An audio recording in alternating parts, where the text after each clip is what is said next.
حضرت محدث ابن جوزی نے لکھا ہے کہ حضرت حبیب اجمی ایک بزرگ تھے، ان کے پاس ایک شخص اکثر آتا تھا، بڑا مالدار تھا، ایک ہی بیٹی تھی، وہ بھی ٹانگوں سے معذور تھی۔ تو آپ اکثر اس کو کہتے ہیں کہ تو توبہ کر، اللہ کی بارگاہ میں رجوع کر۔ ایک وقت ایسا آتا ہے کہ پھر انسان کا جب کوئی اپنا نہیں رہتا پھر اسے مصلی یاد آتا ہے، لیکن اگر مصلی کی عادت بچپن سے پڑ جائے نا تو پھر ذرا آسان ہوتا ہے اللہ سے دل لگانا۔ وہ اکثر آپ اس کو کہتے ہیں کہ ٹھیک ہو جائے کہ تو بیٹی ہے، وہ بھی بیچاری معذور ہے، تو کہاں دولت لے جائے گی۔ آج کرتا ہوں، ہم تاریخیں دیتے رہتے ہیں نا اللہ تعالیٰ کو معاذ اللہ کہ رمضان سے میں نے نیک ہو جانا ہے، عمرہ کر کے آؤں گا تو پھر میں پکا نمازی ہوں۔ خدا کے بندو، کس نے تجھے بتایا کہ رمضان تک تو زندہ رہے گا؟ کس نے خبر کی کہ عمرہ کرنے تک تو بچے گا؟ حضرت حبیب اجمی اس کو کہتے تو کہتا بڑی جلدی ٹھیک ہو جاؤں گا۔ ایک دن سویرے سویرے توبہ کرنے آ گیا۔ آپ نے فرمایا کیا ہوا؟ تو کہنے لگا حضرت جی کل ایک 15 سال کا نوجوان ملا ہے اور مجھے توبہ کرا گیا۔ مزہ ہی اس عمر میں اللہ اللہ کرنے کا، نبی کریم سے محبت بھی کرنی ہو تو یہی عمر ہے۔ عشق لگا سی کھیڈاں کھیڈ دی نوں تے پھر مینوں کھیڈاں بھول بھول گئیاں، کجل پایا سی میں یار دے ویکھنے نوں، پھر او دی یاد وچ روندیاں ہی ڈل گئیاں۔ حیدر شاہ اس گلی کدے نہ رولدی پر ہن تے رول گئیاں۔ جن لوگوں نے ابو جہل کو قتل کیا تھا ان کی عمر بھی 15 سال تھی۔ ہم تو بڑے نہیں نہ ہوتے ساری زندگی، نہ ہمیں کو بڑا ہونے دیتا ہے، ہم بڑے ہی نہیں ہوتے، یہی تو عمر ہے کچھ کر گزرنے کی۔ 15 سال کا نوجوان توبہ کرا گیا تو آپ حضرت حبیب اجمی کہنے لگے وہ کیسے؟ کہنے لگا حضرت جی میں کل منڈی گیا تھا، مجھے کچھ سامان خریدنا تھا، تو بغداد کے بازار سے میں نے مچھلی خرید لی 10 کلو، باقی بھی سامان تب خود لے جا نہیں سکتا تھا۔ تو مزدور آپ کو پتہ ہے بیچارے آج بھی سڑکوں پہ بیٹھے ہیں، تو مزدور بیٹھے تھے تو ان میں ایک نوجوان 14-15 سال کا، چہرے پہ بڑی روشنی۔ میں نے اس کو کہا بیٹے مزدوری کرو گے؟ کہنے لگا حضور مزدوری بھی کرتا ہوں، پڑھائی بھی کرتا ہوں، اور جو اللہ کو منظور ہو اس کی عبادت بھی کرتا ہوں۔ میں نے اسے کہا کہ یہ میرا سامان ہے فلاں جگہ پہنچانا ہے، کیا لوگے؟ کہنے لگا 3 دینار مزدوری۔ سودا طے ہو گیا، اس نے سامان اٹھا لیا۔ کہتے ہیں رستے میں ظہر کا وقت ہو گیا۔ کہنے لگا چچا اگر اجازت دو تو نماز پڑھ دوں۔ 15 سال کا جواب۔ کہتے میں رکھ کے نا وہاں سامان تو پھٹے پہ بیٹھ گیا، وہ نماز پڑھنے چلا گیا، باقی لوگ دیر سے آئے، وہ بچہ جلدی آ گیا۔ میں نے کہا بیٹے آپ جلدی آ گئے؟ کہنے لگے نفل چھوڑ دیے، اب یہی نہ سمجھ لیں کہ کام چور ہے، میں بعد میں پڑھ لوں گا۔ کہتے ہیں وہ دوپہر کا وقت، رمضان بھی نہیں تھا، میں اس بچے کو نوجوان گھر لے گیا اور میں نے اپنی بیوی سے کہا کہ بڑا نیک ہے، نمازی ہے، اور راستے میں یہ بھی ہوا ہے کہ میں نے اسے ایک دفعہ کہا ہے کہ یہ مجھے تھوڑی دیر کے لیے دے دو، گرمی بڑی ہے، تمہیں پسینہ آ رہا ہے، میں اٹھا لیتا ہوں۔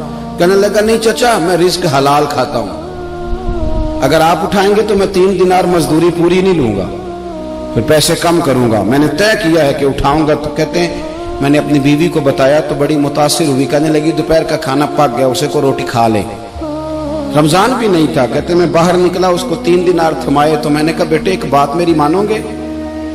کہنے لگا بتائیے۔ میں نے کہا کھانا پکائے کھا لو۔ کہنے لگا میں معافی چاہتا ہوں، میں نے روزہ رکھا ہوا ہے۔ حضور نے حکم دیا، حکم نبی کریم نے حکم دیا، بخاری مسلم کی حدیث ہے، فرمایا نوجوانوں اگر تمہارے پاس طاقت ہے تو نکاح کر لو ورنہ روزے رکھو۔ حکم دیا، یا نکاح اور یا روزے، یہ سرکار کا حکم ہے۔ بھائی نفلی روزہ نفس کی قوتوں کو کچلتا ہے، انسان میں نورانیت اور روحانیت لاتا ہے۔ کہتے وہ کہنے لگا میں نے روزہ رکھا ہے، میں اور متاثر ہو گیا۔ میں نے کہا اب کیا کرو گے؟ کہیں اور جانا ہے؟ کہنے لگا نہیں، میں جس دن 3 دینار کما لیتا ہوں پھر میں مزید لالچ نہیں کرتا، باقی وقت یا قرآن مجید پڑھتا رہتا ہوں یا نبی پاک پہ درود شریف پڑھتا رہتا ہوں۔ آپ بتائیں؟ تو میں نے کہا کہ افطار میرے ساتھ کر لو۔ کہتے ہیں میں اسے مسجد چھوڑ آیا اور خود میں لوٹ آیا، افطار کے بعد میں اسے لایا، کھانا کھلایا، عشاء پڑھی، اس کا گھر دور تھا، میں نے ڈرائنگ روم کھول دیا، بیٹھک کھول دی، وہیں وہ سو گیا۔ میری 20 سال کی معذور بچی کبھی چل نہیں سکتی تھی، کوئی طبیب کوئی حکیم میں نے چھوڑا نہیں تھا جس کو دکھایا نہ ہو، ایک ہی بیٹی وہ بھی معذور پیدائشی۔ اس کے کمرے میں گئے، میاں بیوی اسے کھانا کھلا اور بتایا بیٹے ایک نوجوان ہے، بڑا نیک ہے ہمارے گھر میں، آج بڑا پرہیزگار۔ پتہ ہے حضور نے کیا فرمایا؟ نبی کریم فرماتے ہیں جب نوجوان اٹھ کے تہجد پڑھتا ہے نا، نوجوان تو اللہ فرشتوں کے سامنے اس نوجوان پر فخر فرماتا ہے. اللہ فخر کرتا ہے کہ عمر دیکھو دیکھو یہ میری بارگاہ. اللہ فخر کرتا ہے, اللہ یعنی خدا خود میرے مجلس بود, اللہ فخر کرتا ہے. اب سوچے تو ہم نے اپنی بیٹی کو بتایا کہ نوجوان اور بڑا نیک ہے, تو کہتے ہیں وہ کھانا کھلا کے ہم واپس آ گئے. آدھی رات کا وقت ہوا تو دروازے پہ دستک ہوئی. بچی اپنے کمرے میں سو رہی تھی, ہم اپنے کمرے میں, وہ بیٹھک میں. گھبرا کے اٹھے کہ اس وقت کون ہے دروازے پہ؟ تو بیٹی کہنے لگی ابا دروازہ تو کھولنا. کہتے ہیں دروازہ کھولا تو 20 سال ہو گئے تھے بیٹی کو, کبھی اس نے چل کے نہیں دکھایا تھا, کبھی دوڑ کے ادھر جاتی کبھی ادھر آتی. کہتی الحمدللہ اللہ نے میری ٹانگیں ٹھیک کر دی. ہم دونوں رونے لگے, اے اللہ تو کتنا کریم ہے, کیسے ہوا بیٹے سارا کچھ؟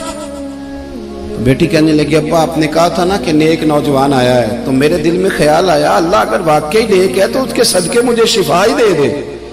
یا ایھا الذین آمنوا اتقوا اللہ وابتغوا الیہ الوسیلہ. تو کہنے لگی ابھی میری دعا بھی پوری نہیں ہوئی تو رب کریم نے فضل کیا ہے اور مجھے شفا عطا کر دی. کہتے ہم دوڑ کے اس کے کمرے میں گئے, اور جب ہم نے ہاتھ رکھا تو دروازہ پہلے سے کھلا تھا, ایک خط چھوڑ گیا تھا. آج کل کے پیر کی کرامت ہوتی تو فیس بک پہ دے دیتا, باقیوں کو بھی ذرا بول پتا چلے. کہتے ہیں وہ خط چھوڑ گیا اپنے بستر پہ کہ اگر تم لوگوں کو مجھ سے محبت ہو گئی ہے تو میرے پیچھے نہ دوڑنا, اس رب کی بارگاہ میں جھکنا جس رب نے میرے اوپر بھی فضل فرمایا ہے اور آپ پر بھی کرم فرمایا. میرے نوجوان دوستو, یہ جو بچپنا ہمیں لوگ کہتے ہیں نا ابھی بچے ہو, ابھی جب آپ بالغ ہو گئے تو نماز فرض ہو گئی, سچ بولنا ضروری ہو گیا, رزق حلال کھانا ضروری ہو گیا, شریعت ساری کی ساری لاگو ہو. ایک تو درگزر سے کام لیں, دوسرا اپنی زندگی کے اندر خواہشات کو چھوڑیں. سادہ کھانا تو ویسے انسان کو تندرست رکھتا ہے. یہ جو چکر ہم نے ڈالا ہوا ہے نا مرضیاں کرنے کا, اب موٹر سائیکل بالکل اچھی بھلی ہوتی ہے پر سفارش یہ ہے کہ ماڈل پرانا ہو گیا ہے, تو یہ تو کمزور لوگوں کی علامت. الحمدللہ رب العالمین والصلاة والسلام علی سید الانبیاء والمرسلین, اما بعد. میرے عزیز اسلامی بھائیوں, آج میں آپ کو کسی بادشاہ, کسی امیر یا کسی مشہور شخصیت کی کہانی نہیں سناؤں گا, بلکہ ایک ایسے نوجوان کی بات کروں گا جو بظاہر عام تھا مگر اس کے دل میں ایک غریب معمولی سوال تھا. ایک رات وہ نوجوان آسمان کی طرف دیکھ کر کہنے لگا یا اللہ میں نماز بھی پڑھتا ہوں, دعا بھی مانگتا ہوں, پھر میرے دل کو سکون کیوں نہیں ملتا؟ اسی لمحے اس کے دل میں ایک خیال آیا, کیا تم نے کبھی صرف اللہ کی رضا کے لیے کسی کا دل خوش کیا؟ کیا تم نے کبھی کسی غریب کی مدد ایسے کی کہ کسی کو خبر بھی نہ ہوئی؟ کیا تم نے کبھی تنہائی میں اپنے گناہوں پر آنسو بہائے؟ وہ نوجوان خاموش ہو گیا. اس سے محسوس ہوا کہ وہ عبادت تو کر رہا تھا مگر اپنے دل کی اصلاح کو بھول گیا تھا. اسی دن اس نے 3 وعدے کیے, کسی کی غیبت نہیں کرے گا, والدین سے اونچی آواز میں بات نہیں کرے گا, روزانہ ایک نیکی صرف اللہ کی رضا کے لیے چھپا کر کرے گا. چند ہفتوں بعد لوگوں نے دیکھا اس کے چہرے پر عجیب سا نور اور سکون آ گیا ہے. پھر اس نے کہا مجھے سکون زیادہ نمازوں سے نہیں بلکہ اخلاص سے ملا ہے. جب میں نے لوگوں کو خوش کرنے کے بجائے اللہ کو راضی کرنا شروع کیا میری زندگی بدل گئی. پیغام میرے بھائیوں, اصل کامیابی مال شہرت یا لوگوں کی تعریف میں نہیں بلکہ اللہ تعالیٰ کی رضا میں ہے. اگر دل بے چین ہے تو اپنے اعمال کا جائزہ لیجیے, اخلاص پیدا کیجیے, توبہ کیجیے اور حقوق العباد ادا کیجیے. اللہ تعالیٰ سے دلوں کو کبھی خالی نہیں لوٹاتا. اختتام, اللہ تعالیٰ ہمیں اخلاص, سچی توبہ, والدین کی خدمت اور نیک اعمال کی توفیق عطا فرمائے. آمین یا رب العالمین.